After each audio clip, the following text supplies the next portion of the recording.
As we drove down the highway, I watched as the sign for Silver Lake Park came and went. "There's the sign! We're almost there!"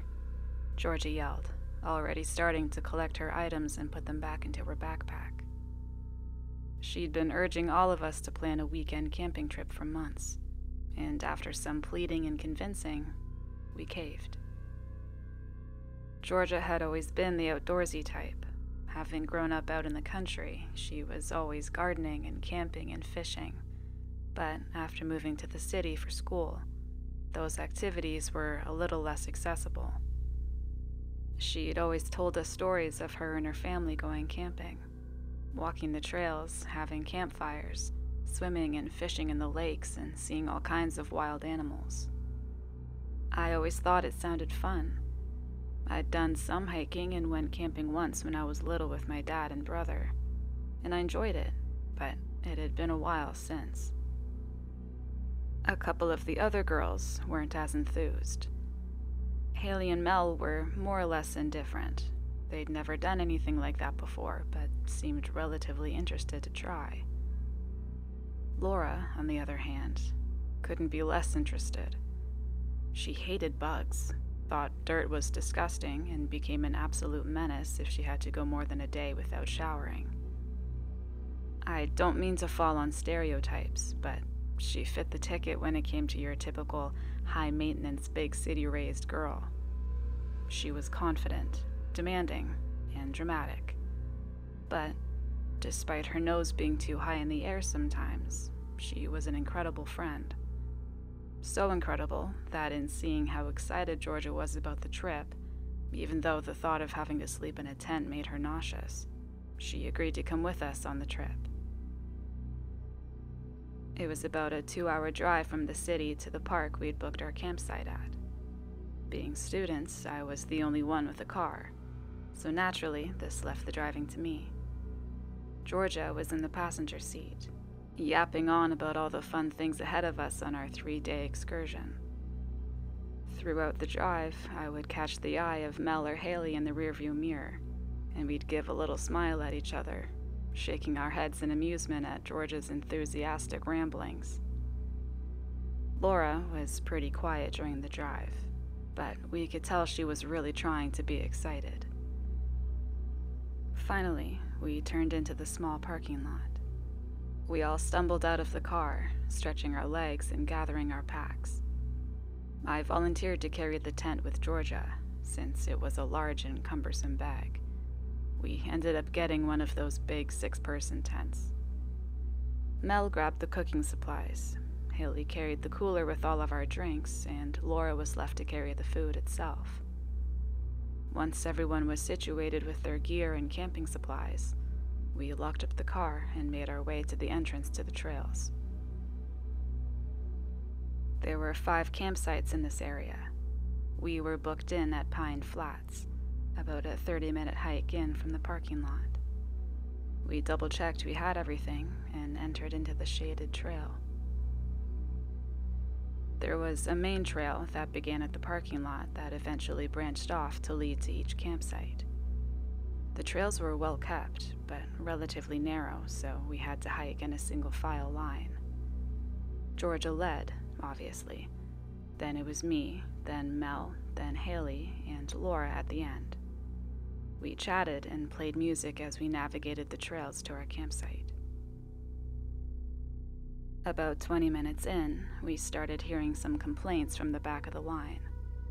Laura was slowing down, mumbling something under her breath. Haley had turned to ask her if she was okay, but Laura kind of brushed her off, saying that her feet were starting to hurt and she felt a blister pop on her heel. Haley assured her we were almost at the site, and we kept moving. It wasn't even noon, and it was already a scorching hot day. The trees around the trail provided some relief from the sun, but the hot and humid air was inescapable. After a few more minutes of walking, Georgia turned and called back to us, almost as if she could sense how uncomfortable we all were, that there was a lake right beside our campsite. This was enough motivation for us to pick up the pace. We came to a small bridge that crossed a mid-sized pond.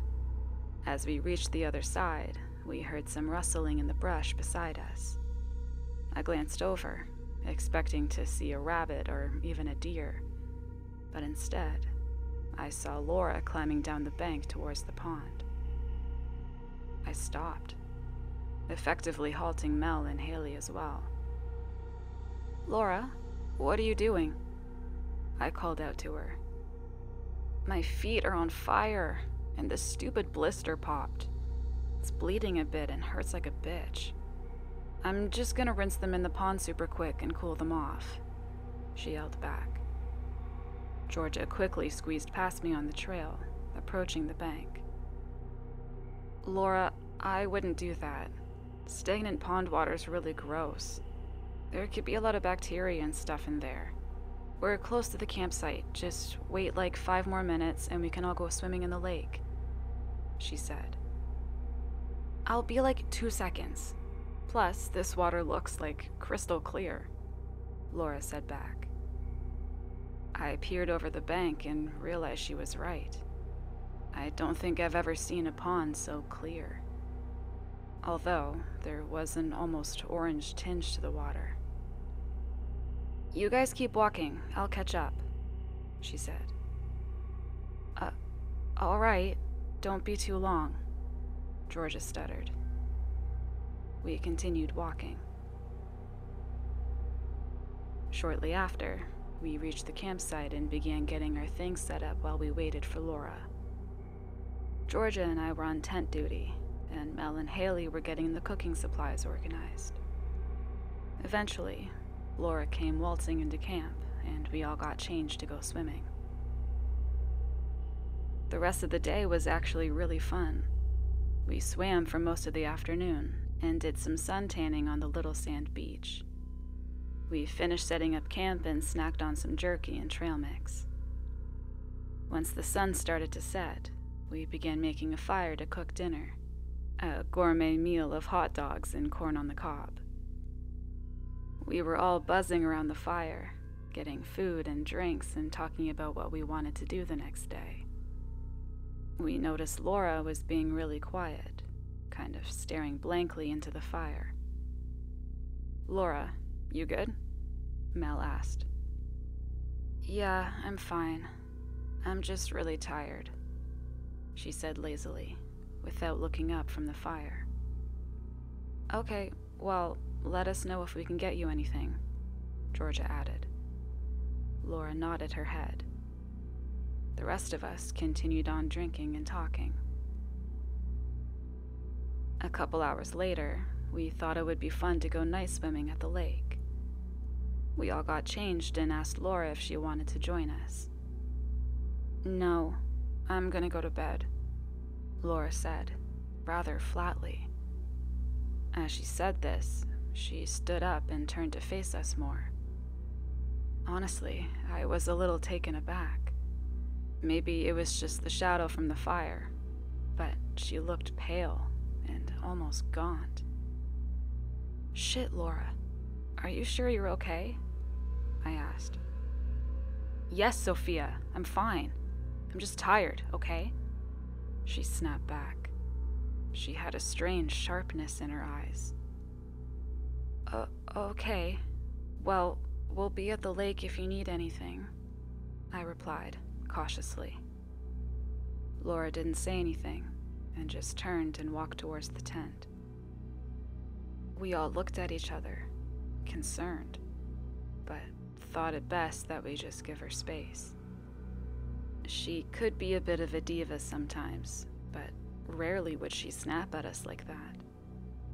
We just assumed it was a mix of a long day in the sun, the fact that she probably wanted to be anywhere else but out here, and maybe a bad hot dog or two. We made our way to the lake and swam for another couple hours, then walked back to camp and got ready to go to sleep. We were all very careful to move quietly in the tent, as to not wake Laura. She was sleeping on the far side of the tent, facing the wall. She didn't move or say anything, so it seemed she was out cold. And soon enough, so were the rest of us. I'm not sure what time I woke up, but it was still pitch black out. Some kind of noise broke me out of my dream. It sounded like a yell or a grunt, but I couldn't place exactly what it was.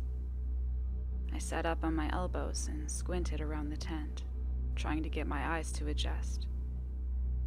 The sleeping arrangements went myself, Georgia, Mel, Haley, then Laura at the far side. As my eyes adjusted, I noticed that Laura and Haley were gone. They must have gone to the bathroom, and maybe one of them tripped or saw an animal or something. I laid back down and closed my eyes. But I couldn't get back to sleep. Something was stirring in the back of my mind. A bad feeling. But why? Several minutes later, I heard the tent unzip and footsteps stepping back over to the far side of the tent. The concerning part was, I only heard one set of footsteps. I looked over, without sitting up, and saw a figure climbing back into their sleeping bag. But was that Haley or Laura? I was about to say something, but realized whoever hadn't returned was probably still using the bathroom and would be back soon. I settled myself, closed my eyes again, and fell asleep. A little while later, I was startled awake by a hand on my arm. I jumped, and my eyes darted around, soon landing on Georgia. "I gotta go to the bathroom. Can you come with me?" she whispered. I mumbled back, still half asleep, and realized I needed to go as well. We tiptoed out of the tent and made our way into the trees, grabbing our jackets and flashlights from our packs on the way. We stepped through the forest, careful to watch for roots and rocks in the ground. After a couple minutes, we got to the old outhouse. I told Georgia she could go first, so she hopped into the outhouse and closed the door. I took some steps away and went down a small hill so she could have a bit of privacy. You really don't realize how dark nighttime is until you're standing alone in the middle of a forest. There's no streetlights, and not even the stars or moon reach the forest floor. It was virtually pitch black. I shined my flashlight around, looking at the treetops and further out into the forest. It was a spotlight slicing through the darkness. And staring out into the void, I started to get a weird feeling. Maybe I'd watched too many scary movies or was letting my mind play tricks on me. But I was getting the sense that I was being watched. The hairs on the back of my neck started standing up, and I was beginning to sweat. I reasoned it was just because I wasn't used to being in this kind of environment. I wasn't used to the sense of isolation. I tried to shake it off, and I turned to walk back towards the outhouse. And I stopped in my tracks. With my flashlight pointed at the ground, I caught a glimmer of something on the forest floor. It looked thick and red. I took a cautious step forward, unable to take my eyes off the spot. It was a trickling run of something, coming from the small hill where the outhouse was placed. It looked like blood.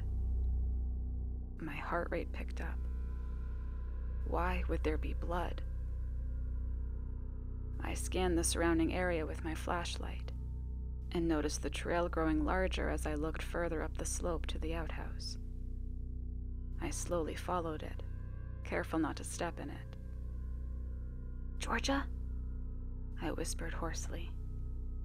No response. I walked closer and called again. "Georgia," I said, a little louder. And still, nothing. I tried once more, on the brink of yelling. "Georgia, answer me!" And suddenly, the door swung open, and I almost jumped out of my skin. "Jeez, can't a girl pee in peace?" she joked, motioning for me to use the outhouse next. I stood in place, sighing in relief but not really responding to what she said. "Soph, what's up? Didn't you say you had to go?" she asked, with a half smile on her face. Pointing the flashlight to the ground, George's gaze followed, her smile quickly fading and her eyes narrowing with concern. "Is that blood?" she asked plainly. "I think so," I said, hearing a waver in my own voice. "There's a lot of it," Georgia added, almost in a whisper. I could now see that the crimson trail was coming from behind the outhouse, and Georgia was right. There was a lot of it. I could tell that we were both nervous and just wanted to leave and go back to the campsite, but we also felt the need to see where the blood was coming from. We slowly crept around the side of the outhouse. When we rounded the corner, my heart almost stopped. It was Haley. Georgia let out a cry and stumbled backwards, immediately turning to throw up. I could hear her hyperventilating. I stood in place, my flashlight stuck on the horrific scene in front of me. Haley was face down in an unmoving heap on the ground, her blonde hair matted and stained with dirt and blood. There was a gaping hole at the back of her head, and beside her body sat a large rock covered in blood and matter. I could feel my stomach churn and something rise in my throat. I automatically took a few steps back, softly bumping into Georgia, who was still bent over, now dry heaving. Georgia, we need to get back to camp," I finally managed to spit out. Still staring at Haley's body, I blindly reached behind me to grab her. We clumsily stumbled back towards the camp, stunned and in complete silence. As we broke through into the clearing by the campfire, I looked around. I wasn't really sure what I was looking for, but I happened to notice the tent was open. I pointed my flashlight at it. Empty. Mel and Laura weren't inside. Shining the flashlight with one hand and gripping Georgia's shoulder with the other, I moved to sit her down by the fire pit. Her flashlight was still on, and I could see the beam of light vibrating as she trembled and shook. I grabbed her a bottle of water and started looking around the site, trying to find some clue as to where Laura and Mel could have gone. I walked over to the tent and noticed a disturbance in the dirt on the ground. It was all kicked up, and there were shoe prints planted in the fresh soil. 2 sets. The shoe prints moved out of the campsite and towards the lake. One was steady, while the other set looked sparse. Some spots had shoe prints, while other parts of the trail looked like drag marks. I didn't know what to do. I was in shock. I had a million thoughts running through my mind. Haley was dead. Georgia was in even more shock than me, stuck in a trance at the fire pit. Laura and Mel were missing, and these drag marks weren't giving me any comfort. I needed to follow these prints. What if someone was in trouble? What if I was jolted out of my thoughts by the sound of frantic splashing? And without a second thought, I sprinted in the direction of the lake. I dashed through the trail, weaving around trees and skipping over roots and rocks.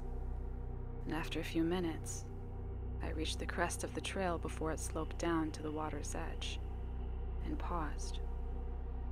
In the midst of my stomping feet and heavy breathing, I hadn't noticed that the splashing had stopped. I stood at the top of the hill, and with a shaky breath, I moved my flashlight to illuminate the water at the bottom of the slope. I felt my blood turn to ice in my veins. I saw two figures, one standing about waist deep in the water, and one floating just below the surface. Mel's auburn hair almost glowed in the flashlight's beam, despite being shrouded in a layer of murky water. I let out a stifled cry. The other figure turned sharply, and I almost cried out again. Laura's dark hair hung damp and tangled. Her skin looked gray and dull.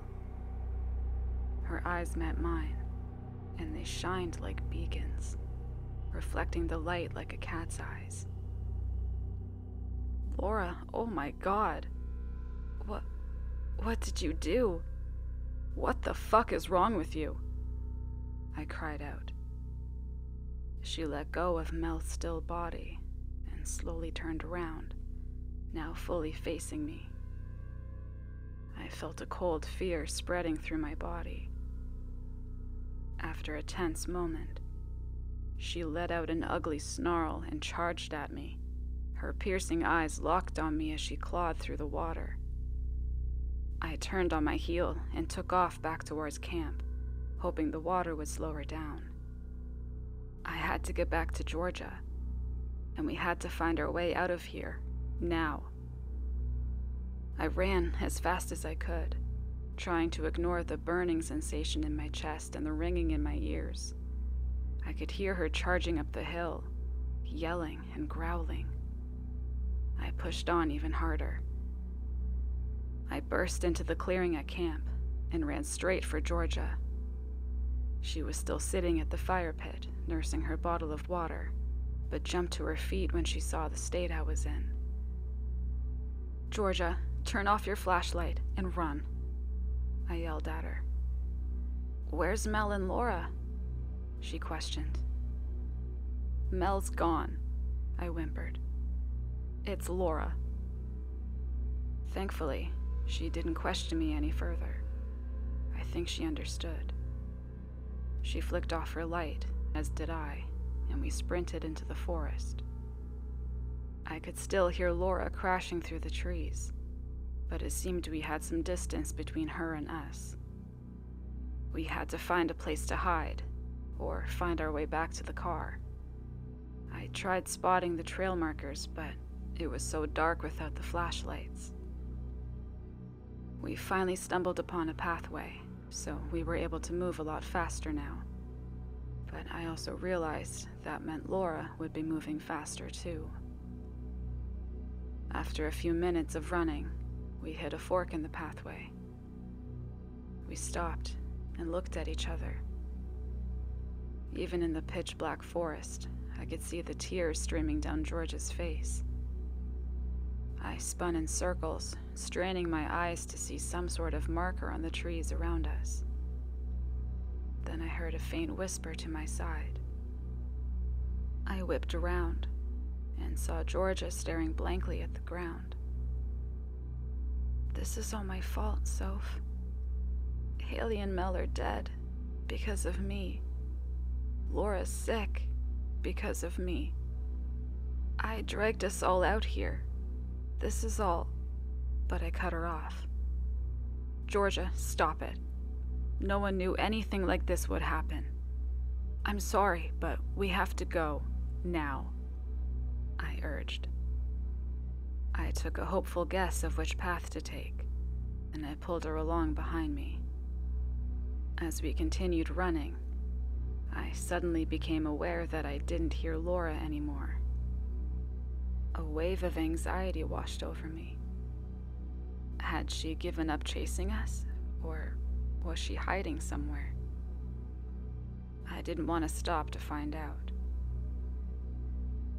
I don't know how much longer we ran for, but I finally saw a break in the trees ahead of us. I couldn't help but cry out in relief. We stumbled across the parking lot to the car, and I struggled to get the keys out of my jacket pocket as I ran around to the driver's side. I stood in front of the locked door and fumbled with them. My hands were shaking so violently from fear and exhaustion I could barely keep myself from dropping them. I finally managed to find the unlock button and heard the locks click. We both ripped open the doors and climbed in. I jammed the key in the ignition and heard the car start. Thank God. But as I turned to close the door behind me, I heard Georgia let out a surprised scream. When I turned back, I saw a blur of Georgia's hair as she was violently pulled out of the car. I yelled out as I half climbed over the center console. Her flashlight clattered to the ground and Georgia's screams became muffled. I was able to look out the passenger door and saw Georgia laying on the pavement. Laura sat on top of her, pinning her down, with her hands wrapped tightly around Georgia's throat. I could hear Georgia trying to scream, and she was trying to fight back. She was kicking and scratching at Laura's arms and face, but it was no use. I continued climbing across the car to go and help her, but before I could get across the car, Laura began smashing Georgia's head on the pavement. I watched in terror as I heard several sickening cracks. Then Georgia went quiet, and her arms dropped to the ground. I was frozen in place as I watched a pool of red start to seep out from under her head. Her bloodshot eyes were seemingly still locked on Laura, but the light in them was gone. A still moment passed. Then Laura slowly turned her head to me, and being closer to her, I could now see how sick she really looked.